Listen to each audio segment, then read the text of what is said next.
اگر انسان نیکی کی کوشش کرتا ہے تو اللہ تعالیٰ اس کے لیے نیکی کے دروازے کھولتا جاتا ہے۔ اگر انسان برائی کی طرف جاتا ہے تو اس کے لیے برائی آسان ہو جاتی ہے۔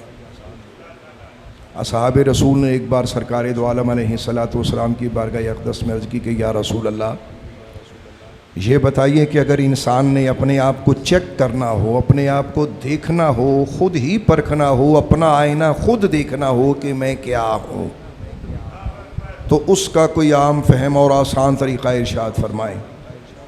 تو رحمت عالم علیہ الصلوۃ والسلام نے فرمایا تم یہ دیکھو کہ اگر تمہیں گناہ آسانی سے میسر ہے یا گناہ کی طرف تمہاری روح زیادہ مائل ہے، سمجھو کہ تمہارا دوزخ کا سفر آسان ہے، نعوذ باللہ۔ اور اگر تم پہ نیکی کرنا آسان ہے، تم اچھے کاموں کی طرف جاتے ہو، تو سمجھ لو کہ جنت تمہارے قریب ہے۔ یہ کتنی خوبصورت بات ہے۔ کسی دوسرے سے نہ فتویٰ لینے کی ضرورت، نہ کسی دوسرے سے کوئی مسئلہ پوچھنے کی ضرورت۔ مسلمان ہونے کے بعد، کلمہ طیب پڑھنے کے بعد اپنا احتساب، جسے خود احتسابی کہتے ہیں، یہ کتنی آسان ہے۔ شیشہ دن میں کئی بار دیکھنا ہوتا ہے، کیوں کہ ہم نے یہ منہ لوگوں کو دکھانا ہوتا ہے۔ شیشہ بار بار دیکھتے، میرے منہ پہ کچھ لگا ہوا تو نہیں۔ اچھا، اب جانا کس کے سامنے؟ کسی مرد کے سامنے یا کسی بیوی کے سامنے؟ انسان کے سامنے ہی جانا ہے نا۔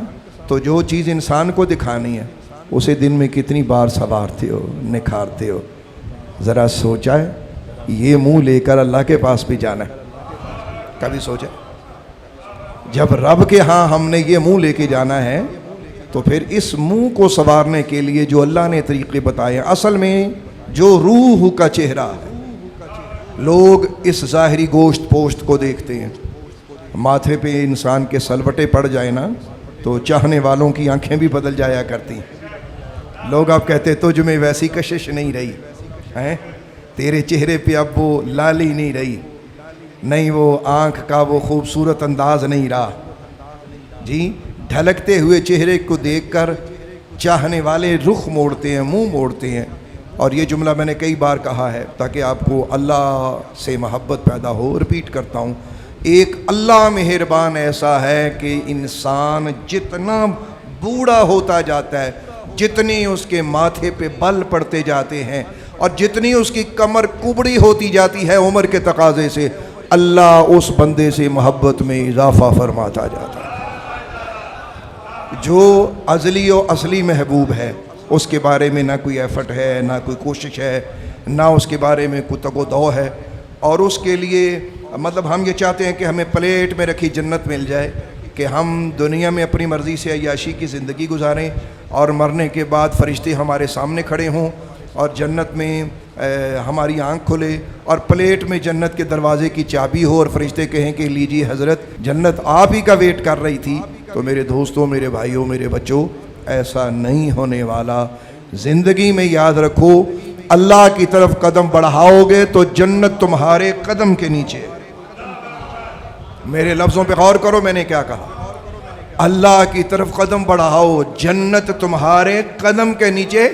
تم نے اللہ سے محبت کی، حبیب خدا علیہ الصلوۃ والسلام کے بتائے ہوئے طریقے پر اللہ سے عشق ہو گیا، اللہ سے عرفان ہو گیا، جو کہ ہر نبی، ہر ولی کا یہ طریقہ ہے۔ اور سرکار دو عالم علیہ الصلوۃ والسلام، اللہ کے محبوب کریم علیہ الصلوۃ والسلام، جب آپ شروع میں غار حرا میں جایا کرتے تھے نا، تو آپ کو پتہ ہے کافر نبی پاک کو ایک تانا مارا کرتے تھے۔ میں وہ جملہ سنانے سے پہلے ایک اور مثال دینا چاہتا ہوں۔ یہاں دنیا میں ہم کسی گلی کی طرف جائیں نا، تو بندہ کہتا ہے یار اسے تو اس گلی سے محبت ہی ہو گئی ہے۔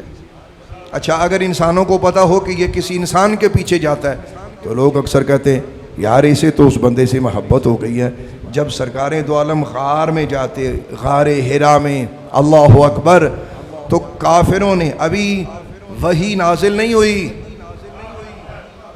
ابھی کلام ربانی کے نزول کا سلسلہ شروع نہیں ہوا، ابھی جبریل امین کی آمد نہیں ہوئی، یہ اس سے پہلے کی کہانی ہے۔ تو وہ مکے کے لوگ سرکار دو عالم کے بارے میں ایک لفظ بولا کرتے تھے، وہ کہتے تھے محمد کو تو اللہ سے عشق ہو گیا ہے۔